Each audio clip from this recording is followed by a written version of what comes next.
हाय नमस्कार. आज मी ड्रायफ्रूटचे लाडू बनवणार आहे. त्यासाठी बघा मी सर्व साहित्य घेतले आहे. 2 वाट्या खोबरं किसून घेतले आहेत, पाव किलो बदाम घेतले, पाव किलो काजू आणि पाव किलो मनुके काळे, टरबूजचे बिया, खसखस. हे बघा साहित्य. खसखस घेतलं आहे, अक्रोड घेतला आहे. बारीक ठेवायची कारण की आपली कढई तापली. आता आपण बदाम भाजून घ्या. प्रथम आपले हे बदाम असे चांगले तुपात फ्राय करून घ्यायचे. बदाम भाजायला खूप वेळ लागतो, त्यामुळे बारीक गॅस करून बदाम भाजायचे. आता ह्याच्यात 2-3 काजू आले. हे बदाम आपण बघा चांगला आवाज येतो याचा बदामाचा. सारखे सगळे ड्रायफ्रूट असे तुपात भाजून घ्यायचे आणि लाडू मग आपले चांगले टिकतात भाजून घेतल्यामुळे. आणि आपण थंडीतही खाऊ शकतो, पावसाळ्यातही खाऊ शकतो.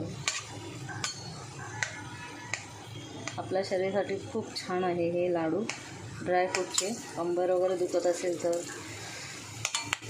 बघा एनर्जी लाडू आहे हे. एनर्जी लाडू आपल्या शरीरासाठी.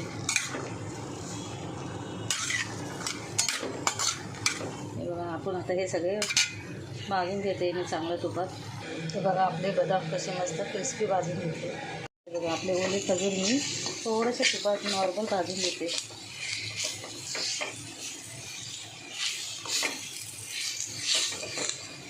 चांगलं गरम करून घ्यायचं. त्याच्या बिया सगळं काढायच्या खजुराच्या आणि चेक करायचं, कारण की खजूर घेताना पण व्यवस्थित घ्यायचं. ओले खजूर नाही घ्यायचे जास्त. हे बघा आता आपण हे चांगले भाजून झालं ते काढून घ्यायचे. हे बघा मी पण आता पहिल्यांदाच बनवते ड्रायफ्रूटचे लाडू. हे बघा ह्याचा असा एक गोळा झाला चांगला वल्ला खजुराचा, चांगलं भाजून घेतला. मग आता आपण खोबरं भाजून घ्यायचं.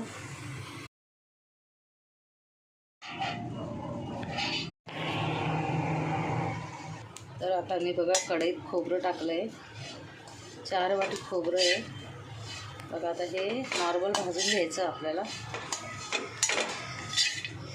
म्हणजे ह्याचा कलर थोडासा चेंज व्हायला पाहिजे. आता खोबरंचा लाडू बनवतो तेव्हा मला कसं वास यायला पाहिजे ना, खवट असा वास येतो. महिनाभर हे लाडू टिकतील आपल्या खाण्यावर. महिनाभर टिकतील ना, तर 15 दिवसात पण राहतील.